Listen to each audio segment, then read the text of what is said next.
Everybody's complaining about season 3 of this show, Euphoria, and I'm at the point where it's just like, what? Season 2, what, or whatever happened here wasn't reason enough to cancel it. You know.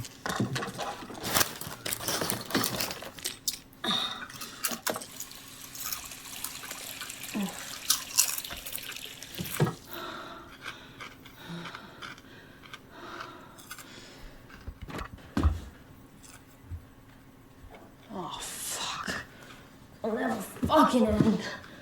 This can't make you feel good, Rue. Living like this, lying to the people you love, being mean to the people you love, this can't make you feel good about yourself. Just fucking leave me alone, please. I know you're in pain. No fucking idea, Mom. Let's get back into the car and let me take you to the hospital. I can't get clean. I can't do that shit forever. You don't have to. Just take it one day at a time.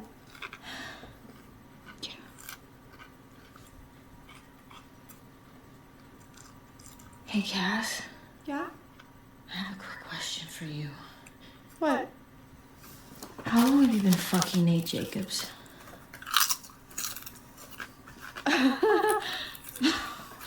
What are you talking about? How long have you been fucking Nate? I'm not. I'm not. What are you talking about? Oh, I saw her get in his truck and then kiss him and drive off. That was like, what, like a month ago? Are you kidding me? Cass, that's like really bad. No, I don't. You're fucking Nate? Are you kidding me? No, I don't even know why she would say that. You're lying. Yeah, can we just table this conversation? No, you expect me to stand here next to my best friend who's been lying to me about fucking my ex-boyfriend? I'm literally gonna get violent. No, there is no need to get violent, okay? Because we are having an intervention. Stop it. I'm begging you. Let's just get into the car. I can't. Okay, let's just talk. Oh, you're crying? No. You're fucking crying, that fucking bitch. You're the one who's hurt? The most self-centered, idiotic person I've ever fucking met. You fucked my ex, and you're fucking crying? Are you First question I'm asking about that at the end of the day is just they're broken up. She has no claim over him, so it doesn't make sense at all, If he's your ex, you don't get any claim over him whatsoever, so that's one thing. But the other thing that creeps out, that checks out about this show is that, I'm sitting here knowing how much of a scary piece of shit Nate is and how much of a monster he is and terrible, terrible character, like the worst man on the whole fucking show and everything. And here, two of the main girls are feuding over him and everything.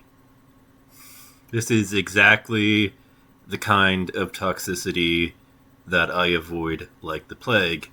I have no idea why women eat this shit up, but this kind of masochistic shit, like, I've got my own flavor of masochism and enjoyment of that benign masochism, but this ain't it.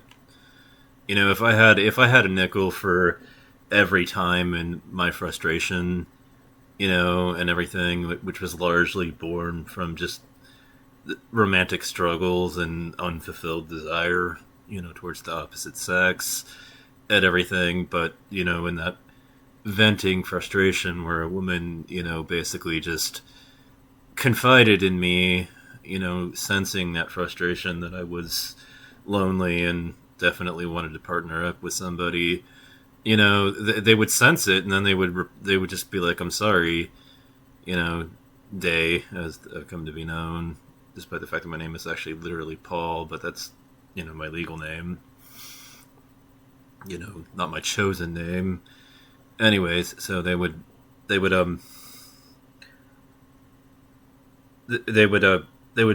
be like, I'm sorry, Paul, I don't know how to pick them. And, the thing is, I get it. Because a woman, like a girl that's going to date a guy, you have to roll the dice. You know, you have to take a chance because, you know, you never know which one of them is going to be a monster. You know, especially because the monsters, they often arrive telling you everything you want to hear. You know?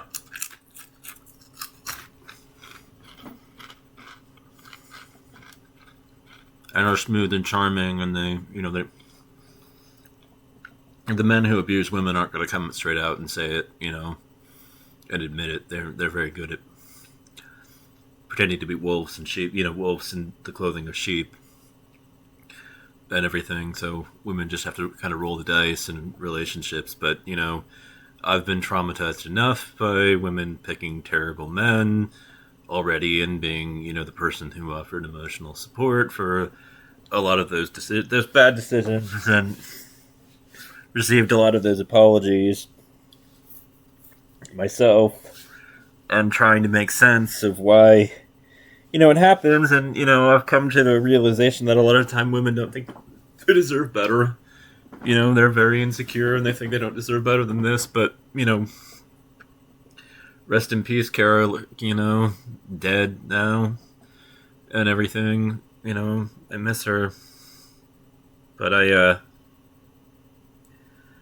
you know, I came to realize before she passed that, well, after she passed, that she must have operated from, you know, a place of having internalized a lot of the shit that people had been saying about her, because I started talking to her mom and asked about her other friend, Desiree, and why they stopped hanging out. And it's like her brother, she told me her brother had forbid them from hanging out because she said that she was a bad influence. And, you know, deductively I figured out why he had said that, because she was a pothead. She had an affection for pot and marijuana.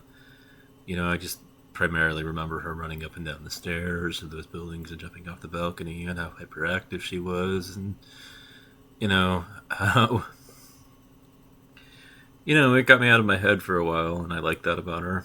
You know, it's why I was attracted in the first place. But, you know, the memory of all of it, and then, you know, that night where she, you know, was in the car with Jennifer, who blew through a fucking guardrail straight into the lake as she must have been flooring it, driving like an irresponsible loon. You know, when she drowned and everything, and, you know, in the wake of all of it, I was left wondering why she always hung out with her shittier friends, the ones that had been doing the worst to her and everything. And then eventually I deductively figured it out. She didn't think she deserved better. She actually believed what people were saying about her. And then I got mad at the entire community down there in Orlando, because it was like, all the shit that you had said about her, all the judgmental comments, all the sneering, calling her a bad influence, all the fucking hate that you poured on her. And, you know, if she hadn't been subjected to all of it, maybe she would have said no to Jennifer that night, because, you know what? Jennifer had been caught stealing from her already, and I think Desiree's brother played a role in this as well. You know, there's a lot of blame to go around down there in O-Town for what happened, you know, because she shouldn't have even been in that car that night. She should have refused Jennifer, but she didn't. And she didn't because she thought she deserved Jennifer, and Jennifer was not that good to her. And I eventually figured it out, but, you know, this scene, you know, we can keep going through it. Look, I'm sorry, but I don't give a shit who's fucking who, okay? If you're gonna keep talking about it, get out of the room. Yeah, absolutely. You're being an animal. I don't even know why you're believing her. She's a drug addict. How long have you been fucking him? Be honest. Maddie, let's just do it later. Cat, shut the fuck up. How long have you been fucking him? Rue? Listen, let's just get into the car, okay? When was this? Right after New Year's. You dumb fucking bitch. I'm gonna fuck you. Fucking run away from me, you stupid bitch. You guys, Yep. Euphoria's Maddy Perez is the ultra-confident queen bee of Euphoria High. And for 2 seasons, the universe seemingly continually tries to destroy her sense of self. But Maddy has no problem fighting back against anyone or anything that tries to shake her confidence. 90% of life is confidence. The thing about confidence is no one knows if it's real or not. Her story is a roller coaster of ups and downs, and we can learn a surprising amount about staying true to yourself and not letting the hard times derail you from her refusal to give up. So let's take a look back at Maddy's outlook on life, loyalty, and confidence, and how in the end, she was so right about pretty much everything. Maddy's self-assured nature is one of her defining traits. She took the time to build up her sense of confidence in herself.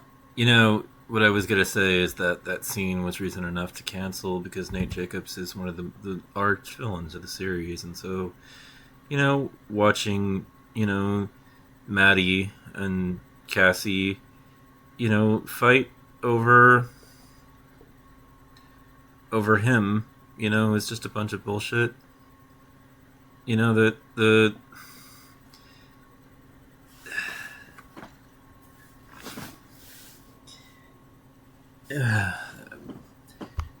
yeah, I know there's long pauses in my... This was reason enough to cancel this fucking show already. You know, I don't know why we're all on it now as if it suddenly turned toxic. You know, I had tuned into a little bit of season 1 and then checked out, and I had been, like, thinking about tuning back in at some point because there was so much cultural discussion about it, but then I started seeing videos about how Cassie...